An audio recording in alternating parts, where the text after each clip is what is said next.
आज लोकतंत्र को बचाने के लिए इस देश में बाबा साहब के द्वारा लिखे हुए संविधान को बचाने के लिए आपका अपने अपने घर से निकलकर आना इस बात का संकेत है कि ये देश किसी के बाप की जागीर नहीं है, ये 140 करोड़ लोगों का देश है। ये आज वाला जो फंक्शन है समागम में होना नहीं चाहिए था, इसकी जरूरत नहीं पड़नी चाहिए थी अगर भाजपा की नीयत साफ होती। आपने देखा 30 जनवरी को 2 दिन पहले कैसे चंडीगढ़ में वीडियो के सामने एक आदमी आम आदमी की वोटों को काट रहा है और पता नहीं कौन सी वोटों को बीजेपी के बक्से में रख रहा है। पता नहीं क्या गलती होगी बीजेपी से, इनकी प्लानिंग के मुताबिक काम नहीं हुआ, वरना वीडियो बंद करवा देते ये, क्योंकि ये पहली बार नहीं हुआ, कैमरे पे पहली बार आया है। करते तो पहले से ही रहे हैं, एमसीडी में भी किया है साथ दिल्ली में। तो आज आपका इस भारी संख्या में यहां पहुंचना इस बात का संकेत है कि इतिहास में नाम लिखा जाएगा कि जब देश में, भारत में लोकतंत्र खतरे में पड़ गया था, लोकतंत्र आखिरी सांस पर था, तब उसको ऑक्सीजन देने के लिए कहां इकट्ठ हुआ था? तो सही आंसर होगा आम आदमी पार्टी के दफ्तर के सामने जो लोग आए थे वो लोकतंत्र को बचाने आए। हमारे एमएलए साहबान बैठे हैं, हमारे मेयर बैठे हैं, हमारे एमपी साहब आए हैं लोकसभा के, पंजाब से मेरे साथी आए हैं। मतलब हद है हैरानी की कि इनका बस चले तो इलेक्शन ही ना होने दें, और अगर इलेक्शन हमने कोर्ट के जरिए करवा भी ली तो उसका रिजल्ट देख लो कैसे निकलता है। एक इधर इधर इधर इधर ये चलो चलो चलो चलो चलो चलो चलो। तो ऐसे ही लोकसभा में होता है, ऐसे ही राज्यसभा में बिल पास होते हैं, हाँ वाले हाँ कहें, ना वाले ना कहें, हाँ वालों की जीत हुई जीत हुई जीत हुई, चलो चलो चलो चलो। हद है यार, हद है यार। फिर भाई साहब इतना पैसा क्यों खर्चते हो? देश में इलेक्शन करवाने के लिए सीधा ही तानाशाही डिक्लेयर कर दो। एक बात मैं मीडिया खड़ा सारा, एक बात मैं आपको कहना चाहता हूं, मीडिया वालों आप भी सुन लो। देखो पीड़ित आप भी लोग बहुत होंगे। अगर 2024 में ये किसी न किसी तरीके से खुदा ना खास्ता ये आ गए तो नरेंद्र मोदी का नाम नरेंद्र मोदी नहीं रहेगा, नरेंद्र पुतिन बन जाएगा भाई साहब। बाद में इलेक्शन नहीं करवाएंगे ये, फिर इलेक्शन नहीं होगा, सीधा बस जितनी आजीवन आजीवन रहेंगे मोदी साहब। हद है यार, हद है यार। तो फिर शहीद भगत सिंह, राजगुरु सुखदेव, चंद्रशेखर आजाद, लाला लाजपत राय, सुभाष चंद्र बोस की आत्मा आज तड़पती होगी। क्या इस वोट के अधिकार को लेने के लिए हमने कुर्बानियां दी थी? क्या 22-22 साल की उम्र में इस वोट के अधिकार के लिए हमने रस्से चूमे थे फांसी के? उनकी आत्मा तड़पती होगी भाई साहब। ये वोट है यार, कमाल है। वोट कहीं और डलता है, निकलता कहीं और है, रिजल्ट कहीं और निकल रहा है। ये कितनी देर चलेगा? तो आपका यहां पे आना हमारे लिए इसलिए सुखद है कि हम लड़ेंगे, जैसा कि गोपाल भाई कह रहे थे, लड़ेंगे और जीतेंगे। और पंजाब से आया हूं, सबसे बड़ी लड़ाइयां पंजाब ने लड़ी हैं। देश की आजादी की लड़ाई में 90% कुर्बानियां पंजाबियों की हैं भाई साहब। आज भी बॉर्डर पे पंजाबी खड़े हैं, कोई गोली दुश्मन देश से भारत की तरफ आती है, सबसे पहले पंजाबी सीना उसके सामने होता है, पंजाबी सीना। तो हम ऐसे कैसे लूटने दे देंगे अपने देश को? हम ऐसे कैसे किसी के हाथ में देश को दे देंगे? हमने लिया, हमारे पुरखों ने कुर्बानियां दी हैं भाई साहब। ये कौन है? ये कौन है हमें देशभक्ति का सर्टिफिकेट देने वाले? ये कौन है सर्टिफिकेट देने वाले? जब देश का बंटवारा हुआ 10 लाख बंदा मरा। कौन मरा? हमारे नाने नानियां, हमारे दादे दादियां। 10 लाख बंदा। आजादी बहुत महंगी पड़ी पंजाब को। आज भी दर्द हो रहे हैं, आज भी जख्म मल्ले हैं, लेकिन इनको कुछ लेना देना नहीं है। जिसकी मर्जी चलो जी हेमंत सोरेन उठा लो, तोड़ दो, चलो जी एकनाथ शिंदे बना दो, राज्यपाल को सुबह 4 बजे जगाओ, ओथ कराओ, चलो जी मैं ओथ लेता हूं, शपथ लेता हूं, मैं किसी को नहीं बताऊंगा नहीं मैं वो, चलो जी शुक्र है। ये चल रहा है देश में। गवर्नर हमें तंग कर रहे हैं, ममता दीदी को गवर्नर तंग कर रहे हैं, पंजाब में गवर्नर तंग कर रहे हैं, बात बात पे कह देते हैं ये लीगल नहीं है, ये लीगल है, ये चुनी हुई सरकार है भाई।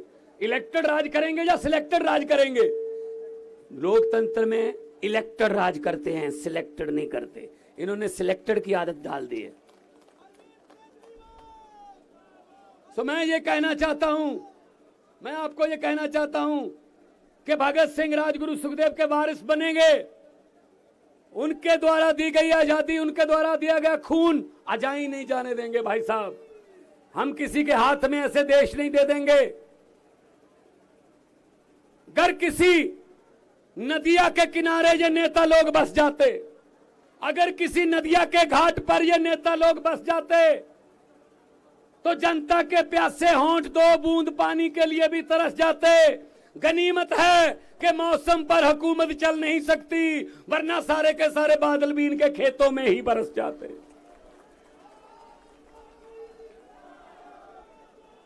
सारी वोटें इनकी होती हैं, बस जिसको मर्जी डालो वोट बीजेपी को होती है, बस हद है। बिहार में जिसको कह रहे थे ये है, वो तोड़ दी सरकार। ये ऐसे कर लो जी, अब ऐसे कर लो। इन्होंने ऐसे बना रखा है देश को, जैसे शतरंज की खेल होती है। ये गोटी यहां रख दो, ये यहां रख दो, राजा यहां रख दो, प्यादा यहां रख दो, वजीर यहां रख दो, ऐसे बना रखा है। इसके लिए हमको आगे आना होगा। आपका आना सुखद है, हमारे लिए सुखद है आपका आना, क्योंकि ये लड़ाई अकेले केजरीवाल नहीं लड़ सकते। अरविंद केजरीवाल जी ने तो शुरू किया था काफिला, अब ये काफिला बहुत बड़ा बन चुका है। पूरे देश में करोड़ों केजरीवाल पैदा हो चुके हैं। एक केजरीवाल को अंदर करने की सोच रहे हो, केजरीवाल को तो अंदर कर दोगे, इसकी सोच को कहां कैद करोगे? इसकी सोच को पूरे देश में कितने करोड़ केजरीवाल पैदा हो गए। इनका एक ही तरीका है, काम करने का तरीका एक ही है। कोई आके बताता है बड़े साहब को, मोदी जी को, कि जी सतिंदर जैन ने स्कूल बनवा दिए, अस्पताल, सतिंदर जैन ने अस्पताल बना दिए। प्राइवेट हॉस्पिटल जो हमने कमीशन पे बनवाए थे वो खाली हैं। दिल्ली के लोग तो सरकारी में इलाज करवाते हैं, पूरा फ्री है। क्या करना है? मोदी जी कहते हैं किसने बनवाए? सतिंदर जैन ने, अंदर कर दो। चलो जी अंदर कर। फिर किसी ने आके कहा मनीष सिसोदिया ने स्कूल बना दिए।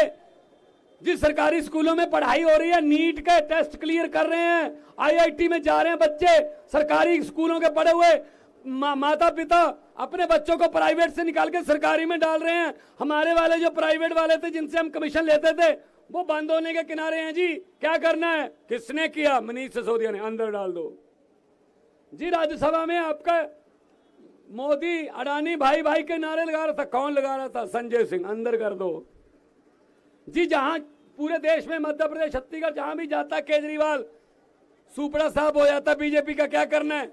ईडी का नोटिस भेज के अंदर डाल दो। मैं इनको ये कहना चाहता हूं, बीजेपी वालों को कहना चाहता हूं कि हम वो पत्ते नहीं जो शाख से टूट कर गिर जाएं। हम वो पत्ते नहीं जो शाख से टूट कर गिर जाएं। आंधियों को कह दो अपनी औकात में रहें, अपनी औकात में। तो आज अरविंद केजरीवाल साहब नेशनल कन्वीनर हैं, जिन्होंने लड़ाई शुरू की है और लड़ाई निरंतर जारी है।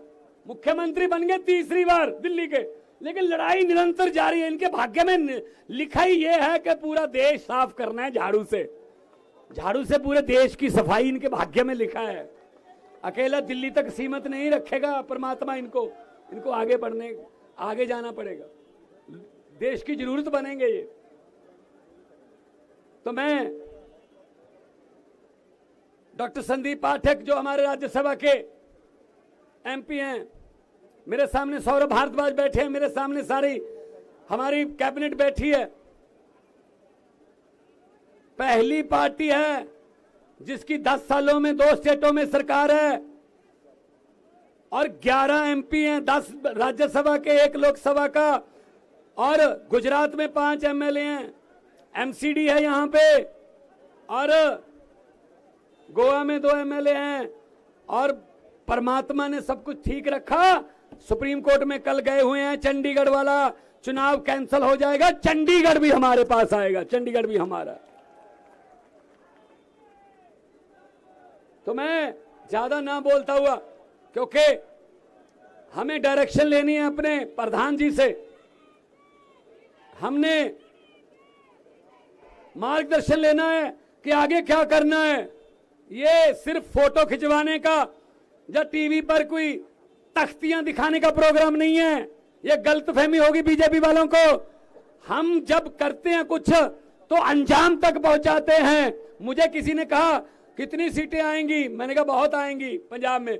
कहते सर्वे में नहीं आ रहे। मैं कहा आम आदमी पार्टी है, सर्वे में नहीं आती, सरकार में ही आती है। हम किसी सर्वे में नहीं आते भाई साहब, हम तो सीधा सरकार में ही आते हैं। तो 2 नारे, दोनों हाथ ऊपर उठा के, इनकलाब इनकलाब, बोले सोनिहाल। बहुत बहुत धन्यवाद, बहुत बहुत मेहरबानी, आपने प्यार से सुना। और ऐसा ही संघर्ष जारी रखना है, लोकतंत्र बचाना है। देश हमारा है, ये किसी के बाप की जागीर नहीं है। बहुत बहुत धन्यवाद।